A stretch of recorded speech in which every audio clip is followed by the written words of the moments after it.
Assalamualaikum warahmatullahi wabarakatuh. Nama saya Muhammad Haikal Rizky dengan NPM 23 10001. Di sini saya akan menjelaskan tentang aliran-aliran dalam sosiologi hukum. Dalam mata kuliah sosiologi hukum kelas C.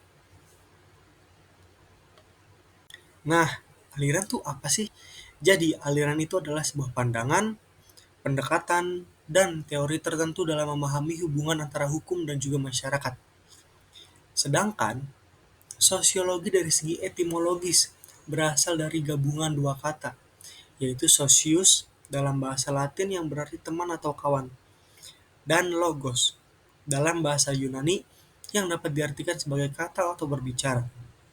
Jadi, secara harfiah, sosiologi merujuk pada ilmu yang membahas tentang masyarakat.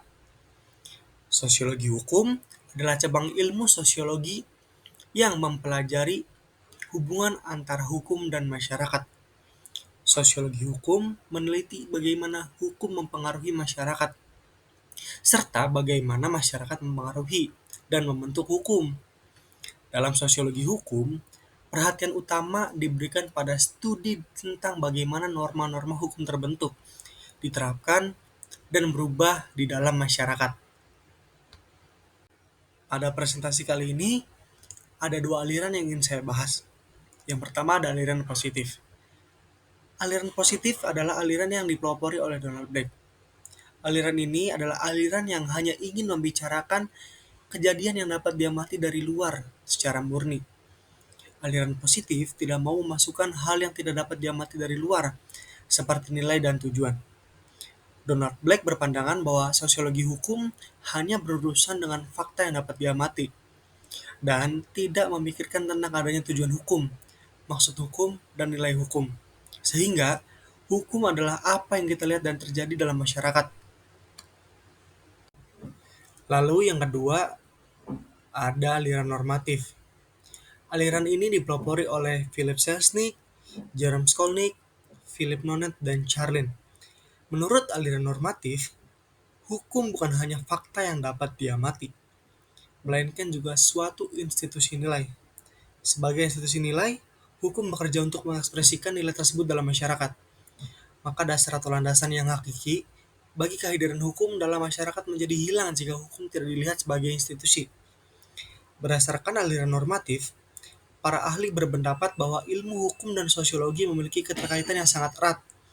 Sehingga jika ilmu sosiologi mengabaikan aspek normatif dari hukum, maka hal tersebut dapat disamakan dengan falsafah hukum buta terhadap analisis ide normatif.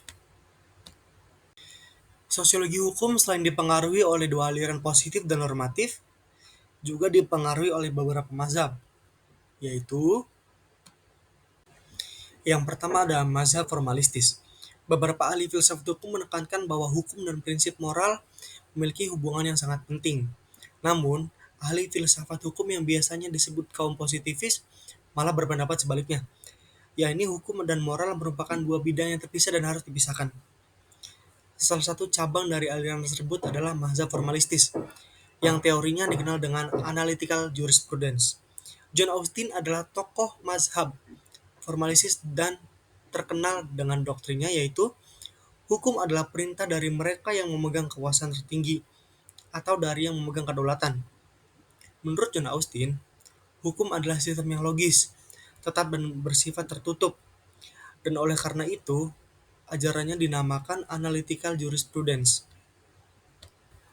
Lalu yang kedua ada mazhab sejarah dan kebudayaan. Mazhab ini memiliki pendirian yang berlawanan dengan mazhab formalistis. Mazhab sejarah dan kebudayaan menekankan bahwa hukum hanya dapat dimengerti dengan cara menelaah segi sejarah dan kebudayaan, di mana hukum tersebut timbul. Friedrich Karl von Savigny, yang dianggap sebagai pembuka ilmu sejarah hukum, adalah pelopor mazhab ini. Menurut Savigny, hukum adalah perwujudan dari kesadaran hukum masyarakat, dan semua hukum berasal dari adat istiadat serta kepercayaan, bukan dari pembentuk undang-undang. Lalu yang ketiga ada mazhab utilitarianism. Mazhab ini dipelopori oleh Jeremy Bentham, dengan memegang prinsip manusia akan melakukan tindakan untuk mendapatkan kebahagiaan yang sebesar-besarnya dan mengurangi penderitaan. Jeremy Bentham mencoba menerapkan teori tersebut di bidang hukum. Dengan demikian, baik buruknya perbuatan diukur dengan apakah perbuatan itu mendatangkan kebahagiaan atau tidak. Sama halnya dengan undang-undang, yaitu baik buruknya ditentukan oleh hukum utilitarisme tersebut. Artinya, undang-undang yang banyak memberikan kebahagiaan pada bagian terbesar masyarakat akan dinilai sebagai undang-undang yang baik. Pada intinya, tujuan hukum adalah untuk mewujudkan the greatest happiness of the greatest number. Lalu yang keempat ada mazhab sociological jurisprudence. Mazhab ini dipelopori oleh Eugen Ehrlich, yakni terdapat pembedaan antara hukum positif dengan hukum yang hidup atau living law. Atau dengan arti lain, terdapat pembeda antara kaidah hukum dengan kaidah sosial lainnya. Pada dasarnya, hukum positif hanya akan efektif jika selaras dengan hukum yang hidup dalam masyarakat. Menurut aliran ini, pusat perkembangan hukum tidak terletak pada bagian legislatif, keputusan badan yudikatif, ataupun ilmu hukum, namun berasal dari masyarakat. Tata tertib dalam masyarakat didasarkan pada peraturan yang dipaksakan oleh negara. Lalu yang kelima ada mazhab realisme hukum. Mazhab realisme hukum lahir dari pemikiran Carl Lewin, Jerome Frank, dan Justice Oliver Wendell Holmes. Aliran ini dikenal dengan konsep yang radikal tentang proses peradilan, dengan menyatakan bahwa hakim tidak hanya menemukan hukum, tapi juga membentuk hukum. Menurut mazhab realisme hukum, manusia sekarang mengetahui bahwa hukum sebenarnya terdiri dari putusan pengadilan, dan bahwa putusan dipengaruhi oleh beberapa faktor. Selain kaidah hukum yang berlaku dapat mempengaruhi putusan hakim, terdapat juga prasangka politik, ekonomi, serta moral yang menentukan putusan hakim. Pada intinya, keputusan pengadilan dan doktrin hukum selalu dapat dikembangkan untuk menunjang perkembangan hukum. Keputusan pengadilan biasanya dibuat atas dasar pandangan hakim yang bersangkutan mengenai keadilan yang dirasionalkan ke dalam pendapat tertulis. Lalu ada kesimpulan, sosiologi hukum berkembang pesat dan berfungsi menjelaskan hukum positif. Dalam perkembangannya, terdapat dua aliran utama, yaitu positif dan normatif. Selain itu, beberapa mazhab yang mempengaruhi meliputi formalistis, sejarah dan kebudayaan, utilitarianisme, sociological jurisprudence, dan realisme hukum. Mungkin itu saja yang dapat saya presentasikan. Apabila ada perkataan ataupun perbuatan yang kurang berkenan, mohon dimaafkan. Terima kasih. Wassalamualaikum warahmatullahi wabarakatuh.